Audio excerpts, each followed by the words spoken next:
तो वो जो भाई लोग अपने आप को फेलियर समझते हैं, एक बार ये वाली क्लिप देखो जाके। अनुपम जी, आप लोगों को बड़े बड़े सपने दिखाते हैं, लेकिन अगर आपका बचपन देखें तो आप तो फेलियर की दुकान थे जी।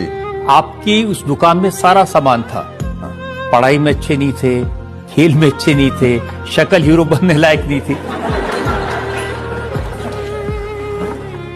रजत जी, ये बात तो आपने सही कही कि मेरे जिंदगी में फर्स्ट स्टैंडर्ड से लेकर ग्रेजुएशन तक 38% से ज्यादा कभी मार्क्स नहीं आए। चलिए मैं आज छोटा सा गेम खेलता हूं आपकी जनता के साथ। आप में से 60% से ज्यादा ऊपर कितने लोगों के मार्क्स आए?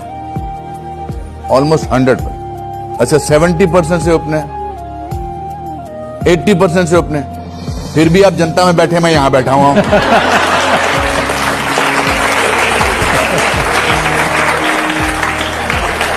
मैं पढ़ाई में बहुत बुरा था, तो मैं क्या करता था, रिपोर्ट कार्ड घर वालों से साइन करवा के ले जाने होते ना, आप ले जाते हैं ना अभी भी, तो मैं पिताजी को देखता था जब वो जल्दी में होते थे तो मैं उनसे रिपोर्ट कार्ड साइन कराता था। तो एक दिन मैंने 9th स्टैंडर्ड में था मैं, तो मैं जल्दी में उनको वो जाने लगे, फिर उनको याद आया कि उनकी स्टोर की चाबी रह गई है, तो उनको थोड़ा टाइम मिल गया मेरी रिपोर्ट कार्ड पढ़ने के लिए। तो उन्होंने कहा, बेटा तू अपनी क्लास में 59th आया? मैंने कहा हाँ जी। कहते स्टूडेंट कितने? मैंने कहा 60। फिर मुझे लगा कि डांट पड़ेगी, कुछ बोलेंगे, तो उन्होंने कहा कि बेटा एक बात तो है, जो अपनी क्लास में फर्स्ट आता है ना, चाहे खेल कूद में चाहे पढ़ाई में, उसको हमेशा टेंशन रहता है कि मुझे फर्स्ट आना है।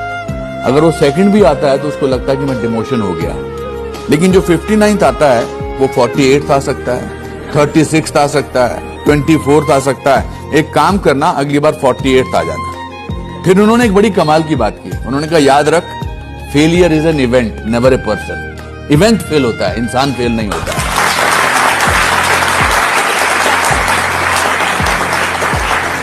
मैं खेल कूद में भी कुछ बिल्कुल अच्छा नहीं था। इनफैक्ट एक दिन मेरा 8th स्टैंडर्ड में, मैं अपने स्कूल के ग्राउंड में दौड़ रहा था, तो मेरे पीटी टीचर मुझे बोले कि तू रुक जा, अकेला दौड़ेगा तब भी सेकंड आएगा।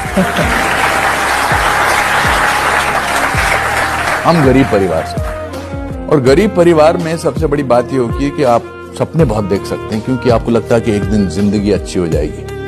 हम 14 लोग थे, एक छोटे से कमरे में रहते थे। आई थिंक इस कटघरे से थोड़ा सा इधर से लेकर यहां तक थे। एक कमरा था, एक वरांडा था, एक किचन था, 14 लोग, और हम बड़े खुश रहते थे। तो एक दिन मैंने दादाजी से पूछा, मैंने कहा दादाजी हम इतने गरीब हैं, हम इतने खुश क्यों हैं? उन्होंने एक बड़ी अच्छी बात बोली थी। उन्होंने कहा था, बेटा इंसान जब बहुत गरीब होता है, सबसे सस्ती चीज खुशी होती है। तो मेरे मन से डर निकल गया।